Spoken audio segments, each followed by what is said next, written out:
Welcome to Das chemistry. இந்த வீடியோவில் கிரிப்னாட் reagents அப்படின்னா என்ன, அது எப்படி ரியாக்ஷனில் இன்வால்வ் ஆகும் அப்படிங்கிறத இந்த வீடியோவில் பார்க்கலாம்.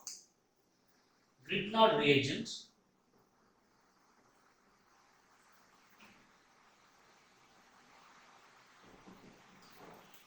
இந்த கிரிப்னாட் ரியேஜென்ட்டோட ஜெனரல் ஃபார்முலா பார்த்தோம்னா RMgX. இதை அல்கைல் மெக்னீசியம் ஹாலைட்னு நேம் பண்ணுறோம். அதில் ஒரு ஆல்கைல் குரூப் இருக்கு, தட் இஸ் ஆர். ஒரு மெக்னீசியம் மெட்டல் இருக்கு, ஒரு halogen like BR CL attach ஆகிருக்கு.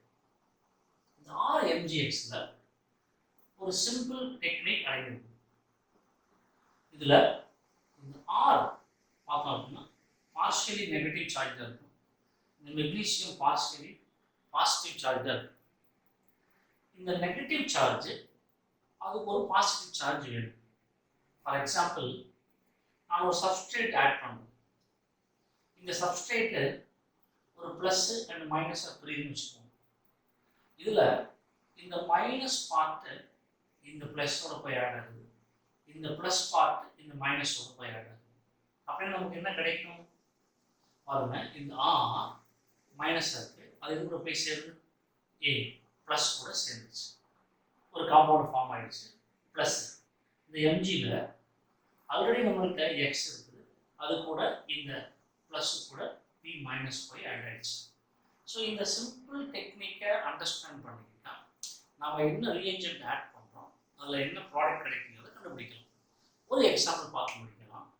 அதாவது எத்தனால் C2H5OH, இதை நான் CH3MgBr கூட ரியாக்ட் பண்ணுறேன்.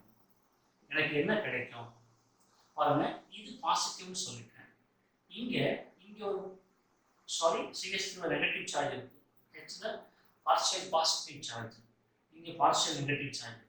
ஸோ இங்கே இந்த பாண்ட் க்ளீவ் ஆகும்போது இந்த பார்ட்டு போய் CH3 கூட ஆட் ஆகுது.